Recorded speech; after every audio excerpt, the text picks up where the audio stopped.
Every major Megalodon documentary ends the same way. The narrator sets the scene, the timeline moves forward, and then, almost on cue, the same line arrives. The great white shark showed up, outcompeted the largest predator the ocean had ever produced, and pushed it into extinction. It's in textbooks, it's in museum placards, it's in nearly every YouTube video with Megalodon in the title. Ask someone why Megalodon disappeared, and this is the answer they'll give you, often without hesitation. It sounds reasonable.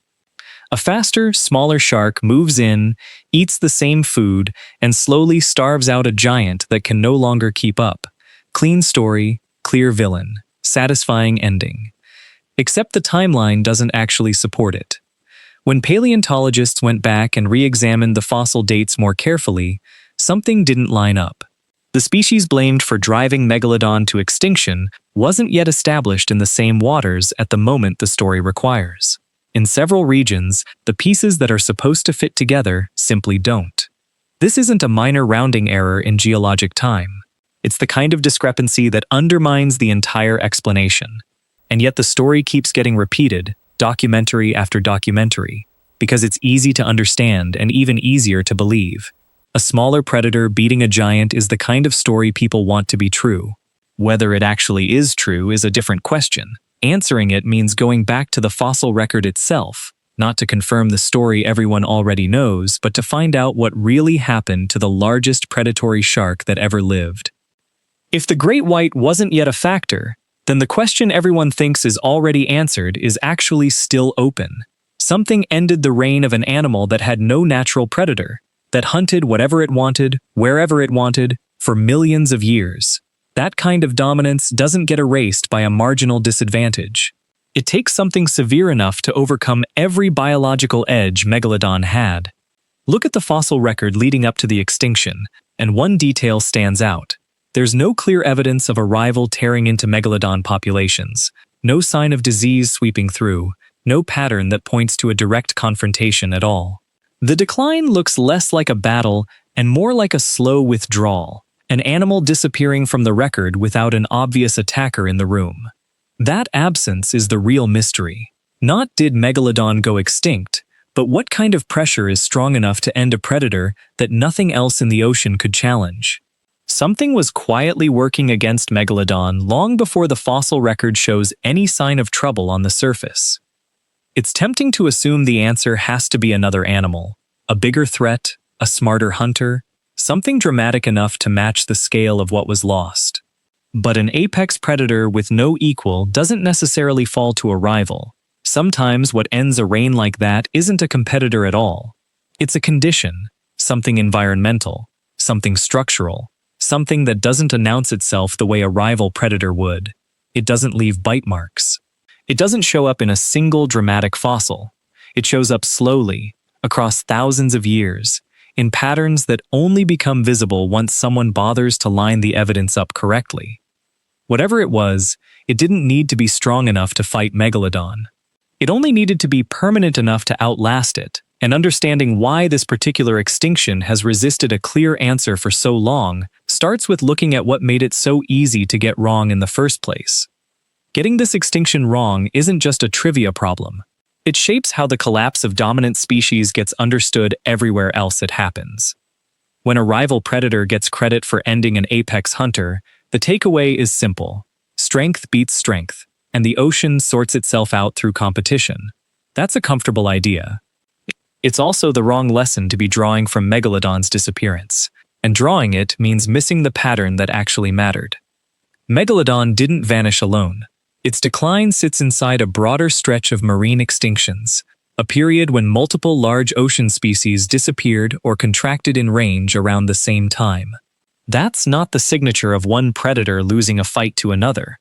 That's the signature of something environmental moving through an entire ecosystem at once, touching species that had nothing to do with each other except the water they shared. And that pattern isn't locked in the past. Right now, the ocean's largest predators, great whites, orcas, tuna, and others near the top of their food chains, are facing warming waters and shifting prey populations that echo the exact pressures building around Megalodon before it disappeared. These are animals that took millions of years to reach their current size and role in the food chain, And none of that evolutionary history offers any protection against a climate shifting faster than a species can adapt to it. A body plan built over geologic time doesn't get to renegotiate its energy requirements on short notice, no matter how successful that body plan has been up to this point. If the wrong cause gets blamed for what happened millions of years ago, the warning signs of the same process happening today are easier to miss, because everyone's watching for a rival instead of a shifting climate. A rival predator is something you can point to, study, and eventually manage. A slow environmental mismatch is something else entirely, harder to see coming, and far easier to overlook until a population has already collapsed. So this isn't only a question about one extinct shark. It's a test of whether the real cause of ecological collapse can be identified correctly, before it's already happened again. Answering that starts with understanding exactly what Megalodon was, and exactly what it needed to survive. To understand what it took to end Megalodon, you have to understand the scale it operated at. Estimates place its length well beyond that of any shark alive today, long enough that laying one alongside a school bus wouldn't settle the comparison in the bus's favor. Its massive jaws could close with a force far exceeding that of any modern predator, built to crush through bone, not just flesh. This wasn't an animal built for efficiency. It was built for total dominance. That size came with a demand. A predator this large needed to eat constantly, and not just anything. The evidence points to large marine mammals as its primary target. Early whales, slower and easier to overpower than the fast-moving fish smaller sharks relied on. Hunting prey that size wasn't optional. It was the only strategy that could realistically supply enough energy to keep an animal of that scale alive from one season to the next. Feeding an animal like this meant a steady, reliable supply of big, calorie-dense prey, available in enough volume to sustain a body that size, day after day. There was no version of this predator that could survive on scattered, occasional meals.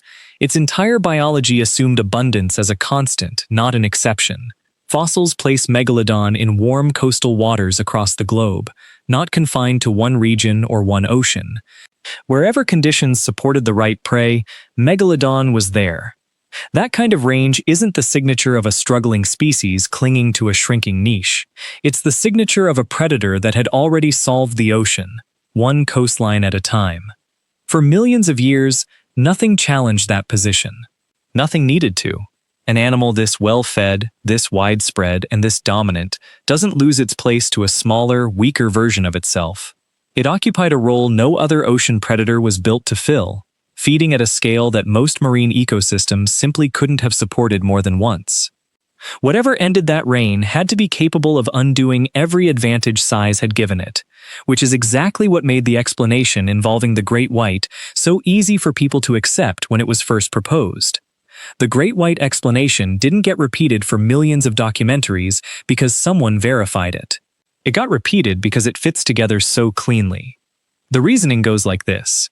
As the great white shark emerged, it moved into the same warm coastal waters Megalodon had always relied on, hunting overlapping prey, seals, smaller marine mammals, the kind of food both species could take down. Where Megalodon needed massive, constant meals to sustain its size, the great white needed far less. Smaller, faster, more adaptable, it could survive on prey Megalodon would barely notice, spread across more habitat, and reproduce without the same enormous energy cost weighing it down. Framed that way, competitive exclusion sounds less like speculation and more like inevitability. The larger predator, locked into a narrow set of specific requirements, gets slowly squeezed out by a leaner competitor that needs less to get by. It's the same logic that shows up across ecology, efficiency outlasting brute force, not through combat, but through attrition. There's another reason this version of events spread so widely, and it has less to do with the fossil record than with the shape of the story itself. A smaller, unassuming predator quietly overtaking an unbeatable giant is exactly the kind of narrative people are drawn to.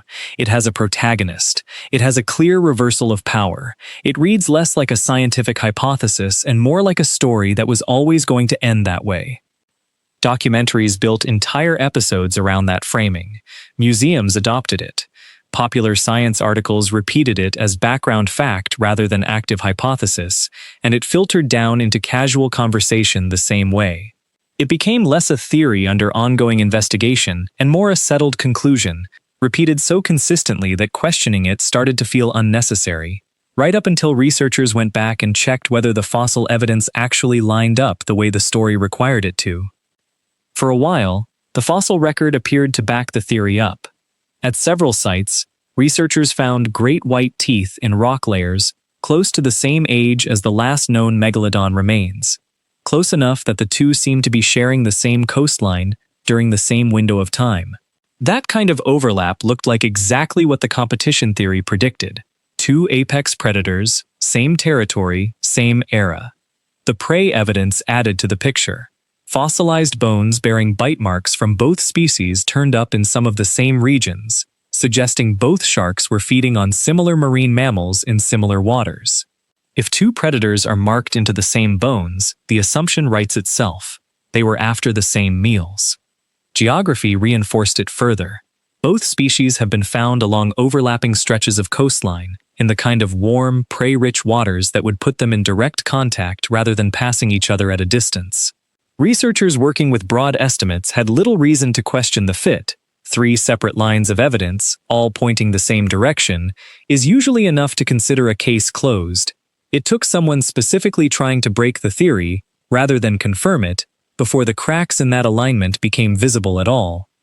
Put together, it reads like a tight case. Same rock layers, same prey, same coastlines. The kind of alignment that looks less like coincidence and more like confirmation. For a story to survive as long as this one did, it needed exactly this kind of surface-level consistency, and for a long time, that was more than enough to satisfy anyone who wasn't looking for a reason to doubt it. That's what made the discrepancy, when it finally surfaced, so hard to ignore. The overlap wasn't fabricated. It existed. But existing in the same general period and the same general region isn't the same as existing at the exact moment the extinction required. When researchers went back and tightened the dates on these fossils instead of estimating them broadly, the alignment that had seemed so convincing started to come apart at exactly the point where the theory needed it to hold. This is where the theory stops holding together. When paleontologists tightened the dating on the fossils involved, using more precise methods instead of broad geological estimates, the overlap that seemed so convincing turned out to be far less exact than it looked. In several key locations, Megalodon's decline was already underway before the great white shark had become an established presence in those same waters.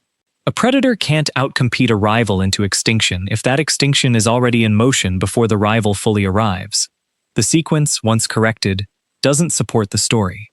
The prey evidence didn't hold up much better under closer inspection. Researchers turned to isotope analysis, a method that reads the chemical signatures locked inside fossilized teeth to reconstruct what an animal actually ate over the course of its life. It's a way of asking the fossil record a direct question instead of inferring an answer from bite marks alone. The results didn't match the competition narrative. Isotope signatures from Megalodon and early great white sharks show far less dietary overlap than the theory assumes. They weren't drawing from the same food source nearly as heavily as the fossil sites had suggested. Two predators sharing a coastline isn't the same as two predators fighting over the same meal, and the chemistry inside their own teeth was making that distinction clear. Put the two findings together, and the foundation the entire theory rested on gives way. Wrong sequence.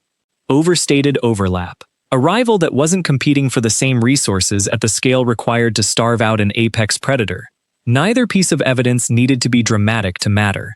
They only needed to be precise, and precision was the one thing the original version of this story never actually had. Which leaves a harder problem than the one everyone thought was already solved. If the great white wasn't quietly draining Megalodon's food supply, something else already was. And whatever it was, it had been working long before any rival shark showed up to take the blame. If the answer wasn't a rival predator, researchers had to look somewhere else entirely. Not at what was happening around Megalodon, but at what was happening inside it. That search led to thermoregulation, an animal's ability to generate and hold on to internal heat, regardless of the temperature of the water around it. Most sharks let their body temperature drift close to their environment. A small number of species can do something different, keeping specific parts of their bodies, muscles, eyes, brain, running warmer than the surrounding ocean. That warmth translates directly into speed and power, letting a predator strike harder and react faster than a cold-blooded body ever could in the same water. It's an advantage that comes with a price, and understanding that price is where the investigation into Megalodon started to shift. Using isotope-based paleothermometry, a method that estimates an animal's historical body temperature from chemical signatures preserved in its fossilized remains, researchers found evidence suggesting Megalodon was likely regionally endothermic. In simpler terms, it may have run significantly warmer than the water it lived in, similar to what modern great white sharks do, but on a larger scale. That warmth wasn't free. Keeping a body that size elevated above ocean temperature takes an enormous, continuous amount of energy. Energy that has to come from food, and a lot of it. A cold-blooded predator can slow down when prey is scarce and wait things out. An animal built to stay warm doesn't have that option. Its metabolism keeps demanding fuel whether or not the ocean is providing it. There's no dormant mode to fall back on. No way to simply wait out a bad season the way a slower, cold-blooded animal might. The larger the body, the steeper that cost becomes, which means the very trait that made Megalodon so formidable also made it one of the most expensive predators the ocean has ever had to support. Modern great whites already burn through an enormous amount of energy maintaining a smaller version of this same advantage.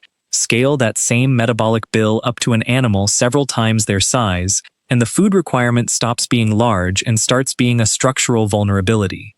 This is where the story stops being about competition and starts being about cost. The same trait that likely made Megalodon faster, more powerful, and more capable than anything else in the water was also the trait tying its survival to an uninterrupted supply of large prey.